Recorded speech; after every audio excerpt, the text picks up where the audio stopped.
दोस्तों, स्वागत है आप सभी का इस सीरीज में जिसमें हम इंडियन एक्सप्रेस न्यूज़पेपर का एनालिसिस करते हैं। आज 16 मार्च है। डिले हो गया है न्यूज़पेपर एनालिसिस लाने में, लेकिन देर आए दुरुस्त है। काफ़ी अच्छे आर्टिकल्स मैं लेकर हाजिर हूँ आप सभी के सामने।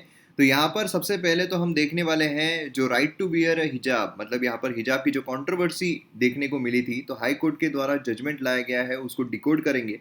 उसी के साथ साथ जो इससे रिलेटेड कंट्रोवर्सी यहाँ पर क्रिटिसिज्म है, उसको भी यहाँ पर देखेंगे।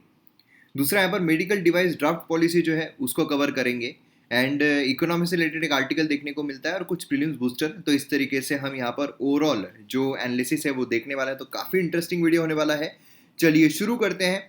शुरू करने से पहले आपने अगर मुझे इंस्टाग्राम पर फॉलो नहीं किया है तो ज़रूर कीजिए। यहाँ पर आपकी कोई भी क्वेरीज अगर है तो आप पूछ सकते हो। तो आपको मयूर मुगरे सर्च करना है और फॉलो करना है। अब देखिए, आपके लिए मैप बेस्ड एक्सरसाइज है। तो ये वर्ल्ड मैप आपके सामने है और यहाँ पर ये जो कंट्री आपको नजर आ रही है, ये कंट्री कौन सी है ये आपको बताना है। तो आपको करना क्या है, वीडियो को पॉज करना है, इस कंट्री के रिगार्डिंग इन्फॉर्मेशन लिखना है, मतलब इस कंट्री का नाम, कैपिटल, करेंसी, जो भी इन्फॉर्मेशन आपके पास होगी वो सारी इन्फॉर्मेशन लिखना है एंड देन वीडियो को रिज्यूम करना है। तो यहाँ पर एक्सप्लेन सेक्शन अगर हम देखते हैं तो कोर्ट ने क्या क्या आर्ग्यू किया है यहाँ पर हिजाब केस में, तो वो यहाँ पर हम जानने की कोशिश करेंगे। Then medical device draft policy जो उसको यहाँ पर हम देखेंगे, उसके एम क्या है, उसके प्रपोजल्स क्या है। ये अगर हम देखते हैं तो यहाँ पर कोविड-19 जो है चाइना, हांगकॉन्ग, एल्सवेयर, तो ये सारी चीज़ें जो है इतनी इंपॉर्टेंट नहीं है अगर हम एग्जाम पर्सपेक्टिव से देखते हैं। और हालांकि ये सारी चीज़ें जो है वो ऑलरेडी अपने चैनल पर ऑलरेडी कवर की गई है। चलिए, यहाँ पर next editorial page, ideas page अगर हम देखते हैं तो यहाँ पर नैरोइंग ऑफ फ्रीडम, अगेन जो क्रिटिसिज्म है हिजाब से रिलेटेड वो यहाँ पर हम देखने वाले हैं। तो ये आर्टिकल के थ्रू वो क्रिटिसिज्म हम यहाँ पर कवर करेंगे। ये अगर हम देखते हैं तो अगेन जो वॉर चल रहा है, जो बीजेपी से इलेक्शंस है ना, ये सारी चीज़ें इंपॉर्टेंट नहीं है। यहाँ पर एक और चीज़ जो है वो हम कवर करने वाले हैं। तो ये आर्टिकल के थ्रू वो चीज़ इकोनॉमिक से रिलेटेड जो आर्टिकल मैं बोल रहा था वो यहाँ पर हम कवर करेंगे। तो ये सारी चीज़ें हैं आज के हमारे वीडियो लेक्चर में कवर करने के लिए। अब देखिए, यहाँ पर अगर आपने एम अकेडमी ऐप डाउनलोड नहीं किया है तो ज़रूर कीजिए। यहाँ पर मेरे तरफ बहुत सारे कोर्सेज लाए जा रहे हैं जो आपको एग्जाम में काफ़ी ज़्यादा फ़ायदा दिला सकते हैं। यहाँ पर आपको इंडियन पॉलिटी बोलिए, ज्योग्राफी बोलिए, एंशिएंट हिस्ट्री बोलिए, एनवायरमेंट बोलिए, इकोनॉमी बोलिए, मॉडर्न हिस्ट्री बोलिए, मतलब 20 के आसपास कोर्सेज देखने को मिलेंगे। जीएस 1 2 3 4 सभी कवर हो रहा है, प्रीलिम्स में दोनों ओरिएंटेड कवर हो रहा है। हाईएस्ट क्वालिटी कंटेंट है। डेमो लेक्चर आप देख सकते हो, पहले इस्तेमाल करो फिर विश्वास करो। और फिर उसके बाद आपको जो प्लान्स है वो अगर परचेस करने हैं जो लोवेस्ट प्राइजेस पर है तो वो आप परचेस कर सकते हो। आइए यहाँ पर पहले आर्टिकल पर आते हैं, राइट टू वियर हिजाब। अब देखिए, यहाँ पर कंट्रोवर्सी चल रही थी, काफ़ी बड़ी कंट्रोवर्सी हो रही थी। आपने देखा होगा कई सारे वीडियोस जो है वो निकल रहे थे कि एक लड़की जो है वो जो मतलब हिजाब है वो पहन के जा रही है। एंड उसी के साथ साथ जो बाकी कुछ लड़के हैं वो भगवा पहन के निकल रहे हैं और पीछा कर रहे हैं। इस तरह के कई सारे वीडियोस जो है वो हमें देखने को मिल रहे थे। तो उसी से रिलेटेड यहाँ पर कंट्रोवर्सी आ गई कि भाई ये जो कॉलेज होते हैं, जो स्कूल होते हैं जहाँ पर पर्टिकुलर यूनिफॉर्म दिया हुआ है, तो उसमें यहाँ पर रिलीजियस जो भी चीज़ें हैं, क्या हम वो वियर कर सकते हैं या नहीं कर सकते हैं, क्या हम वो पहन सकते हैं या नहीं पहन सकते हैं। तो यहाँ पर ये जो चीज़ है ये हमें कोर्ट में जाती हुई देखने को मिली थी। और फिर यहाँ पर 3 जज बेंच, जिसमें हमें चीफ जस्टिस ऋतुराज, उसी के साथ अवस्थी एंड मतलब ऋतुराज अवस्थी और जस्टिस कृष्ण दीक्षित और यहाँ पर काजी जयबनुशिया, तो ये हमें देखने को मिले। और यहाँ पर उन्होंने ये कहा कि राइट टू वियर अ हिजाब ये कॉन्स्टिट्यूशनली प्रोटेक्टेड नहीं है। तो मतलब यहाँ पर आप हिजाब जो है वो नहीं पहन सकते हो, यहाँ पर कॉन्स्टिट्यूशनली ये प्रोटेक्टेड जो है वो नहीं है। तो ये चीज़ हमें देखने को मिली है। तो क्यों इस नतीजे पर कोर्ट पहुंची है? तो देखिए, सबसे पहले तो यहाँ पर आता है आर्टिकल 25, क्योंकि आर्टिकल 25 जो है वो आज़ादी देता है हर किसी को अपने तरीके से, अपने बिलीफ के बलबूते पर जो भी रिलीजियस प्रैक्टिसेस है वो करने का। तो यहाँ पर आर्टिकल 25 अगर आप देखोगे तो freedom of concerns and free profession, practice and propagation of religion, ऐसा यहाँ पर हमें देखने को मिलता है। तो बट ऑब्वियस है कि रिलीजन से रिलेटेड जो भी चीज़ें अगर निकल कर आती है, बिलीफ से रिलेटेड जो भी चीज़ें अगर निकल कर आती है, तो सबसे पहले उसको आर्टिकल 25 के थ्रू ही गुजरना होगा। आर्टिकल 25 हमें हमारे फंडामेंटल राइट में देखने को मिलता है। मतलब ये जो चीज़ हमें फंडामेंटल राइट में देखने को मिल रही है, हमारा मूलभूत अधिकार है, ये हमें यहाँ पर करना ही होगा। तो यहाँ पर आर्टिकल 25 जो है उसका भी यहाँ पर चीज़ बताई गई है ना। यहाँ पर बेसिकली जो है, जो हिजाब है ये पहनना एसेंशियल रिलीजियस प्रैक्टिसेस में आता है या नहीं, क्योंकि आर्टिकल 25 जो है उसमें जो भी चीज़ें हैं कि आप अपने बिलीफ के हिसाब से जो रिलीजियस चीज़ें हैं वो प्रैक्टिस कर सकते हो, और लेकिन रिलीजन में वो चीज़ बताई गई है या नहीं बताई गई है, एसेंशियल वो रिलीजियस प्रैक्टिस बोली गई है या नहीं बोली गई है। तो यहाँ पर कोर्ट जो है उसने यहाँ पर कहा कि कुरानिक इंजक्शन अगर हम देखते हैं तो हिजाब अगर आप देखोगे तो कोई रिलीजन स्पेसिफिक नहीं है। मतलब कोर्ट ने यहाँ पर इंक्वायरी की और कहा कि जो हिजाब है वो पहनना is so essential that if not followed एक को रिलीजियस प्रैक्टिस जो है वो यहाँ पर नहीं कर पाएगा। ऐसा है क्या कि भाई अगर इसने नहीं पहना हिजाब तो ये अपने रिलीजियस प्रैक्टिसेस फॉलो नहीं कर रहा है या कर रही है, क्या इसका ये मतलब होता है क्या? ये यहाँ पर तर्क जो है कोर्ट के द्वारा निकाला गया। देन उसके बाद यहाँ पर कोर्ट जो है उसने कहा कि जो पिटिशनर है जिन्होंने यहाँ पर इसके अगेंस्ट में दाखिला दिया है उन्होंने कोई भी सफिशिएंट एविडेंसेस यहाँ पर नहीं दिए हैं ये प्रूव करने के लिए कि जो हिजाब है ये एसेंशियल रिलीजियस प्रैक्टिस में आता है इस्लाम के, कि भाई इस्लाम अगर आप देखोगे तो उसमें हिजाब जो है वो पहनना ही पड़ेगा, ये एसेंशियल प्रैक्टिस है। ऐसा यहाँ पर वो प्रूव नहीं कर पाए। ऐसा कहा गया कि जो मटेरियल प्रेजेंट किए गए हैं एक्सट्रीमली यहाँ पर मेजर है और पिटिशनर जो है उसके आर्ग्यूमेंट काफ़ी वेग है। मतलब यहाँ पर सही तरीके के ठोस आर्ग्यूमेंट जो है वो यहाँ पर नहीं दिए गए, नहीं दे पाए, जिस वजह से यहाँ पर जो हिजाब है वो रिलीजियस प्रैक्टिस का एक अभिन्न हिस्सा है, एसेंशियल प्रैक्टिस है, ये यहाँ पर साबित नहीं होता है। अब स्कूल यूनिफॉर्म, यहाँ पर जो स्कूल्स है वो अब क्या प्रिस्क्राइब कर सकते हैं कि भाई तुमको यही चीज़ जो है वो पहनना पड़ेगा, यही ड्रेस पहनना पड़ेगा। तो यहाँ पर वेल स्टैब्लिश्ड है कि स्कूल जो है वो प्रिस्क्राइब कर सकते हैं ड्रेस, कि स्टूडेंट ने यही ड्रेस जो है वो पहनना है।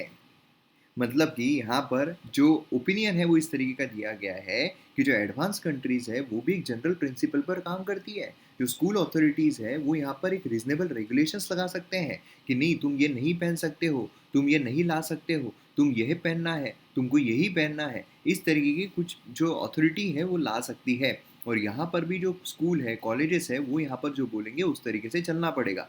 अगर वो बोलेंगे कि नहीं ये प्रैक्टिस आप नहीं फॉलो कर सकते हो और वो अगर आपके रिलीजियस प्रैक्टिसेस का एसेंशियल पार्ट नहीं है तो फिर आपको वो नहीं पहनना है। नेक्स्ट यहाँ पर जो गवर्नमेंट ऑर्डर है वो आर्टिकल 14-15 कॉन्स्टिट्यूशन का वायलेट करता है, ऐसा भी बोला गया। गवर्नमेंट का ऑर्डर क्या था? कर्नाटका गवर्नमेंट ने एक ऑर्डर इशू किया था जिसमें कर्नाटका एजुकेशन एक्ट 1983, इसमें कहा गया कि यहाँ पर जो स्टूडेंट्स हैं उनको रिस्ट्रिक्ट किया जा सकता है कि वो हिजाब जो है वो पहने। हिजाब को पहनने से रिस्ट्रिक्ट किया जा सकता है along with unity and integrity. मतलब यहाँ पर जो है public order as one of the ground यहाँ पर साइट किया गया कि भाई पब्लिक ग्राउंड पर, पब्लिक ग्राउंड के लिए यहाँ पर जो हिजाब है उसको पहनना मना किया जा सकता है। तो पब्लिक ग्राउंड यहाँ पर ये जो चीज़ है इसको थोड़ा अलग तरीके से ले लिया गया। मतलब यहाँ पर ये बोला गया कि भाई पब्लिक ग्राउंड पर क्यों, क्या यहाँ पर ये क्या चीज़ है, ये बेसिकली सेकुलरिज्म हम फॉलो करते हैं तो पब्लिक ग्राउंड यहाँ पर कहाँ से आ गया। तो इसलिए यहाँ पर यूनिटी इंटीग्रिटी जो है वो कहाँ से आ गई है, तो एक रिलीजियस प्रैक्टिस है जो पर्टिकुलर इंडिविजुअल को फॉलो करना है। तो ये चीज़ जो है वो हमें यहाँ पर देखने को मिल रही थी। तो बेसिकली क्या था कि यहाँ पर जो ऑर्डर है गवर्नमेंट का इसको अलग तरीके से ले लिया गया था। देन उसको अलग तरीके से यहाँ पर जो है वो कोर्ट ने यहाँ पर समझाया, कोर्ट ने यहाँ पर पेश किया कि जैसा आप सोच रहे हो वैसा नहीं है। अब यहाँ पर जो कोर्ट है उसने यहाँ पर बोला कि भाई वर्ड जो आपने गवर्नमेंट ऑर्डर के लिए है उसको लिटरली मत लो, यहाँ पर अलग तरीके से लो, कि ऐसा नहीं है यहाँ पर कि वही रहेगा यही रहेगा और इस तरीके से यहाँ पर केस जो है वो क्लोज होता है।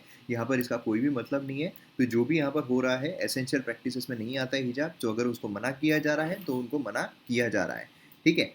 अब इसका क्रिटिकल एनालिसिस अगर हम देखते हैं तो सुप्रीम कोर्ट जो है शिरूर मुट 1954 उन्होंने यहाँ पर बोला था कि टर्म जो है रिलीजन आर्टिकल 25 में ये सभी रिचुअल, सभी प्रैक्टिसेस यहाँ पर कवर करते हैं जो रिलीजन का इंटीग्रल है। सभी रिचुअल, सभी प्रैक्टिसेस, भले ही फिर वो आरती हो, भले ही फिर वो नमाज हो, भले ही फिर वो कुछ भी हो, वो सारी चीज़ें जो है यहाँ पर कवर होती है। इस मैनर में अगर आप देखोगे जुडिशरी जो है उसने अपने आप को यहाँ पर रख दिया कि कौन सी चीज़ें इंटीग्रल है और कौन सी चीज़ें इंटीग्रल नहीं है। आर्टिकल 25 में जो हमें देखने को मिलता है कि भाई ये इंटीग्रल पार्ट रहना चाहिए, लेकिन क्या इंटीग्रल है क्या इंटीग्रल नहीं है वो तो कोर्ट ही अपने सामने लेकर आ रहा है। जबकि कोर्ट जो है, ऐसे यहाँ पर जो ऑथर क्रिटिसाइज कर रहे हैं उनका ये बोलना है कोर्ट जो है वो यहाँ पर सही अथॉरिटी नहीं है कि रिलीजियस जो प्रैक्टिसेस है वो इंटीग्रल है या नहीं है ये साबित करने के लिए। अगर हम कर्नाटका हाई कोर्ट के जजमेंट के हिस्से जाते हैं, हिजाब जो है वो एसेंशियल नहीं है इस्लामिक प्रैक्टिसेस में, ऐसा कहा गया। क्यों कहा गया क्योंकि हिजाब ना पहनने पर कोई पनिशमेंट नहीं है कि अगर आप हिजाब नहीं पहनोगे तो कोई पनिशमेंट जो है वो नहीं दी गई है। तो इससे अगर हम कंक्लूड करें तो अडल्ट्री मतलब जहाँ पर होता है कि जो एक्स्ट्रा मैरिटल अफेयर्स ये सब होते हैं, होमोसेक्सुअलिटी, इनको भी हराम कंसिडर किया जाता है, प्रोहिबिट किया कंसिडर किया जाता है एज सीवियर पनिशमेंट जो है वो यहाँ पर इस्लाम के लॉ में दी गई है। तो फिर तो ये जो चीज़ें यहाँ पर उसको डिक्रिमिनलाइज किया गया है एट प्रेजेंट, तो फिर ये तो रिलीजन प्रैक्टिसेस के आर्टिकल 25 के हिसाब से अगर आप देखोगे तो फिर तो सीन में आता है, हराम में आता है। तो ये चीज़ जो है यहाँ पर कॉम्प्लिकेशंस क्रिएट करता है। उसी के साथ साथ यहाँ पर Gandhi versus state of Bombay 1954 का केस अगर हम देखते हैं तो सुप्रीम कोर्ट ने कहा है कोई भी आउटसाइड अथॉरिटी जो है उसको कोई अधिकार नहीं है एसेंशियल पार्ट रिलीजन का कौन सा है और कौन सा नहीं है ये बताने का। तो ये उन्होंने अपने आप को प्रोहिबिट करना चाहिए, रिस्ट्रिक्ट करना चाहिए कि भाई हम कोई कौन सा इसेंशियल पार्ट है कौन सा इसेंशियल पार्ट नहीं है ये यहाँ पर नहीं बताएंगे।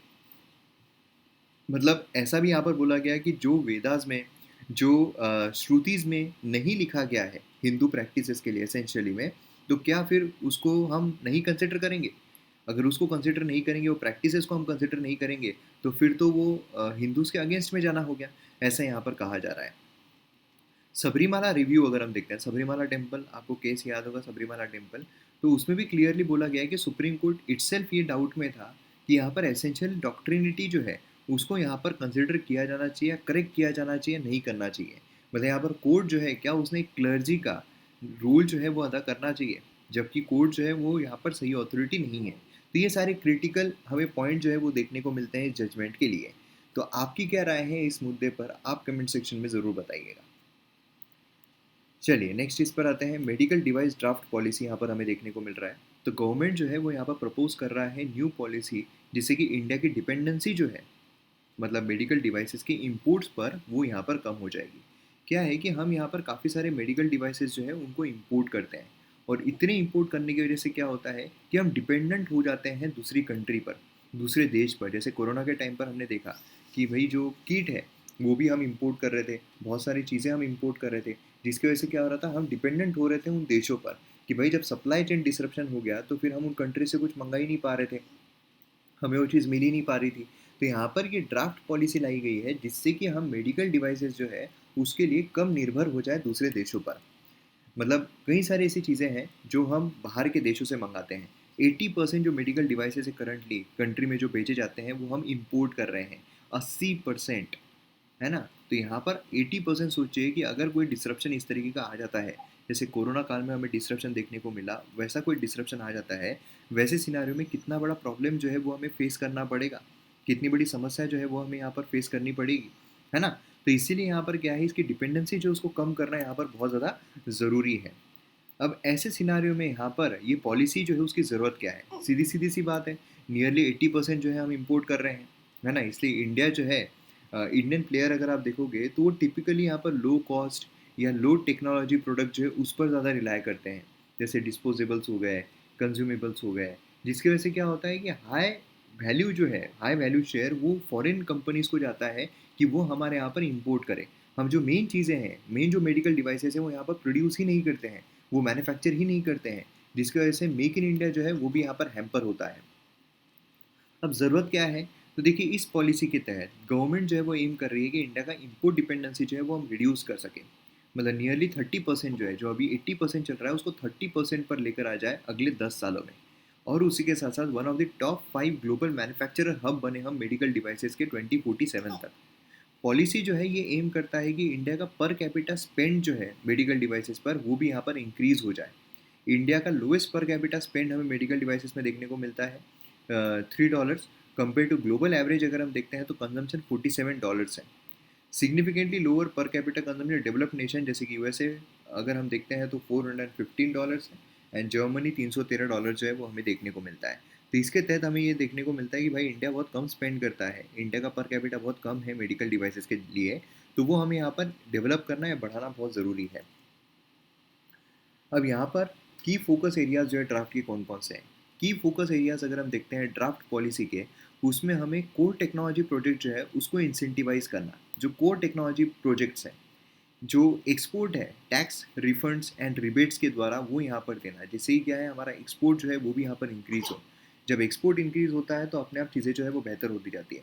सिंगल विंडो क्लियरेंस जो है वो यहाँ पर क्रिएट करना बहुत ज़रूरी है, जैसे कि लाइसेंसिंग ये सब जो होता है। नहीं तो क्या है कि भाई ऑफिस ऑफिस खेलते रहो, भटकते रहो इधर उधर लाइसेंसिंग के लिए। लेकिन सिंगल विंडो क्लियरेंस रहता है तो एक ही जगह से सारे के सारे आपको लाइसेंसिंग जो है वो मिल जाती है। जो क्रिटिकल सप्लायर है, आइडेंटिफाई करना, उसी के साथ साथ यहाँ पर जो रिस्क है उसको कम करना, कार्बोनाइजिंग जो है सप्लाई चेन का उसको कम करना, लॉजिकल सोर्सिंग जो है, लोकल सोर्सिंग जो है उसको प्रमोट करना। लोकल सोर्सिंग क्या होती है कि भाई लोकल एरिया में ही आप चीज़ें जो है उसको सोर्स कर पा रहे हो। नहीं तो क्या है, इम्पोर्ट जो है वो हमको करना रहता है। तो इम्पोर्ट हम कम करें, लोकली हम सोर्स करते रहें जो भी चीज़ें चाहिए। मतलब समझ लीजिए कि कोई मशीन है उसको बनाने के लिए अगर आपको रबर, प्लास्टिक, डिजिटल की चिप ये सारी चीज़ें चाहिए तो लोकली हम वो सारी चीज़ें दें, ना कि बाहर से उन चीज़ों को इम्पोर्ट करें। क्योंकि अगर हम एक प्रोडक्ट यहाँ बना रहे हैं और सारे सिर्फ यहाँ पर असेंबल कर रहे हैं, बाकी प्रोडक्ट इम्पोर्ट कर रहे हैं, तो उसमें कोई मतलब नहीं बनता है। लोकल सोर्स रहेगा तो ही हम यहाँ पर बोलेंगे कि हाँ भाई इंडिजिनियसली मैन्युफैक्चर्ड है। यहाँ पर क्रॉस इंडस्ट्री कोलैबोरेशन जो है उसको एनकरेज करना है कि एक दूसरी इंडस्ट्री जो एक दूसरे को हेल्प करती रहेगी, कोलैबोरेट करेगी। सेंट्रल पूल जो है वेंडर्स के लिए, वर्कर्स के लिए, वो क्रिएट करना है। डेडिकेटेड मैकेनिज्म जो है वो स्टैब्लिश करना है लोकल इंडस्ट्री के लिए, है ना। देन उसके बाद शेयर जो है मेडिकल टेक्नोलॉजी कंपनीज का वो यहाँ पर इंक्रीज करना है। रिसर्च एंड डेवलपमेंट यहाँ पर बढ़ाना है, जिससे कि बेटर टेक्नोलॉजी के हम जो प्रोडक्ट्स हैं वो यहाँ पर ला सके और उससे हम डिपेंडेंसी जो है वो हमारी कम हो सके। उसी के साथ साथ यहाँ पर जो डेडिकेटेड फंड है वो भी अलोकेट करने की बात की जा रही है, जहाँ पर जो रेप्यूटेड एकेडमिक इंस्टीट्यूशंस है, स्टार्टअप्स है ना। मतलब क्या होगा, यहाँ पर सही तरीके से इन्वेस्टमेंट होगा तो अपने आप जो डेवलपमेंट है वो होगी, डेवलपमेंट होगी तो जो विस्तार है वो बहुत ज़्यादा फैलेगा। उसी के साथ यहाँ पर फ्रेमवर्क जो है प्राइसिंग रेगुलेशंस का वो भी यहाँ पर रहना चाहिए। अवेलेबल क्वालिटी बोलिए, इफेक्टिव मेडिकल डिवाइसेस बोलिए, सभी सिटीजन्स के लिए अफोर्डेबल प्राइसेस पर रहना चाहिए। नहीं तो क्या है, बाहर की कोई चाइना की वो चीज़ आ रही है, वो मिल रही है समझ लीजिए 300 रुपये में, और इंडिया की वही चीज़ बन रही है 1000 रुपये में। यहाँ के लोग कौन सी खरीदेंगे, चाइना की खरीदेंगे। तो ऐसा यहाँ पर नहीं होना चाहिए। नेशनल फार्मास्यूटिकल्स प्राइसिंग अथॉरिटी जो है वो यहाँ पर स्ट्रेंथन की जाएगी, जिससे कि adequate man power and suitable expertise जो है वो प्रोवाइड की जाए प्रॉपर प्राइस रेगुलेशंस के लिए। तो इससे क्या होगा, अपने आप रेगुलेशन जो है वो सही तरीके का मेंटेन रहेगा। अदर मेजर अगर हम देखते हैं इसको प्रमोट करने के लिए, तो उसमें हमें देखने को मिलता है, गवर्नमेंट ने नोट किया है कि मेडिकल डिवाइस सेक्टर जो इंडिया में वो सफ़र हो रहा है considerable cost of manufacturing, disability, competing economies. क्योंकि बहुत अलग अलग कंपनीज आ रही है जो एक दूसरे के साथ कॉम्पीट कर रही है, उसमें हम खड़ी ही नहीं रह पा रहे हैं क्योंकि हमारी कॉस्ट जो है, लागत जो है बहुत ज़्यादा हो जाती है। जो एडिक्वेट इंफ्रास्ट्रक्चर है वो हमारे पास मिल ही नहीं रहा है, तो इसको बढ़ाने की यहाँ पर ज़रूरत है।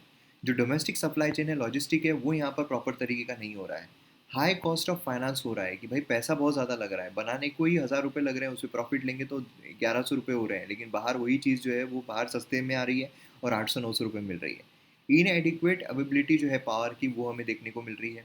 लिमिटेड डिज़ाइन कैपेबिलिटीज़ है, मतलब R&D जो है वो सही तरीके से नहीं होता है, वो यहाँ पर होना चाहिए।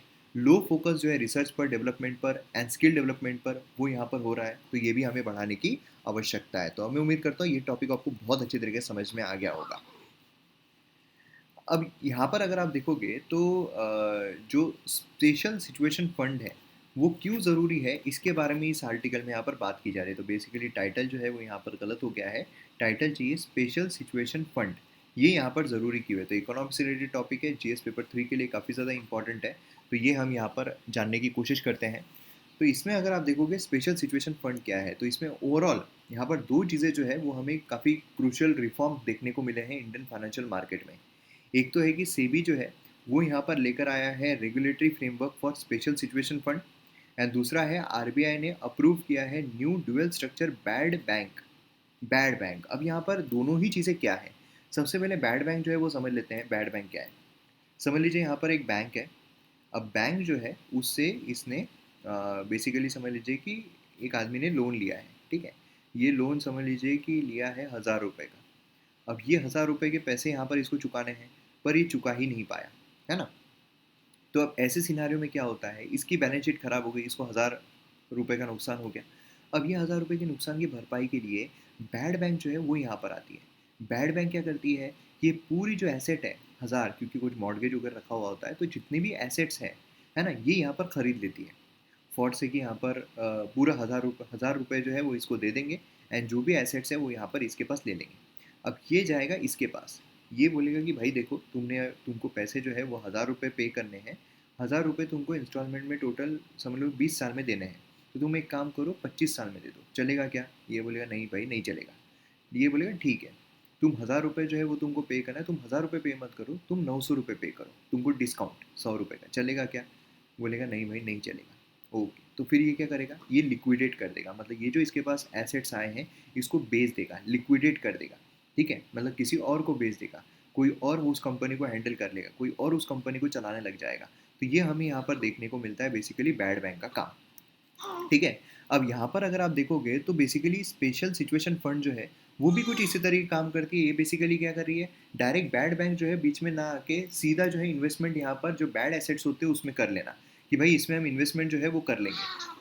तो ये बेसिकली होता है स्पेशल सिचुएशन फंड, जहाँ पर एक बैंक है जहाँ से लोन लिया हुआ है, ये रिपे नहीं कर पा रहा है, यहाँ पर इन्वेस्ट जो है वो बेसिकली बड़े बड़े उद्योगपतियों के द्वारा इन्वेस्टमेंट कर लिया जाएगा। एंड इन्वेस्टमेंट मतलब समझ लीजिए 1000 रुपये इसको देने हैं, तो ये लोन जो है ये अपने तरफ ले लेगा कि मैं ये लोन पे कर दूंगा।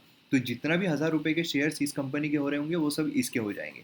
तो इस तरीके से स्पेशल सिचुएशन फंड जो है ये यहाँ पर काम करता है, अल्टरनेटिव एक रिजोल्यूशन यहाँ पर निकालता है। तो बेसिकली सेबी जो है उसने यहाँ पर इंट्रोड्यूस किया है special situation fund as a distinct sub category of category one alternate investment fund के इसमें। तो अल्टरनेट इन्वेस्टमेंट फंड जो है वो भी आपको पता रहना चाहिए क्या है। इसका मतलब है फंड जो स्टैब्लिश किया गया है इंडिया में, प्राइवेटली पूल्ड इन्वेस्टमेंट व्हीकल, जो फंड कलेक्ट करता है सोफिस्टिकेटेड इन्वेस्टर्स के द्वारा, इन्वेस्टर से फंड लेता है, जहाँ पर इंडिया है foreign investing accordance with defined investment policy. इसमें रेगुलेट किया जाता है सेबी के द्वारा। ये इक्विटी या वेंचर कैपिटल होता है, हेज फंड, रियल प्रॉपर्टी, सभी चीज़ें हमें इसमें देखने को मिलती है। इसमें कैटेगरीज होती है, कैटेगरी 1, कैटेगरी 2, कैटेगरी 3। कैटेगरी 1 अगर हम देखते हैं तो जनरली यहाँ पर स्टार्टअप्स में या अर्ली स्टेज वेंचर्स में इन्वेस्ट किया जाता है। तो इसमें venture capital fund, infrastructure fund, इसमें उसको डाला गया है, स्पेशल जो व्हीकल है उसमें। एंड 2 अगर आप देखोगे तो 1 या 3 में जो नहीं आती है वो इसमें हमें देखने को मिलती है, रियल इस्टेट फंड बोलिए, प्राइवेट इक्विटी फंड बोलिए। देन इसके बाद कैटेगरी 3 अगर आप देखोगे तो इसमें एम्प्लॉय डाइवर्स या कॉम्प्लेक्स ट्रेडिंग स्ट्रेटेजीज जो है वो हमें यहाँ पर देखने को मिलती है। तो बेसिकली ये सारी चीज़ें जो है वो आपको पता रहना चाहिए एग्जाम पर्सपेक्टिव से। तो यहाँ पर हमारा ये जो वीडियो है वो ख़त्म होता है। आप dmacademy.in ये वेबसाइट विजिट ज़रूर कीजिए, जिससे कि आपको वेरियस कोर्सेज जो है वो देखने को मिलेंगे, हाईएस्ट क्वालिटी कंटेंट है, मज़ा आ जाएगा आप सभी को। तो ज़रूर विजिट कीजिए dmacademy.in, वीडियो को शेयर कीजिए, चैनल को सब्सक्राइब कीजिए। मिलते हैं हम अगले वीडियो में। जय हिंद।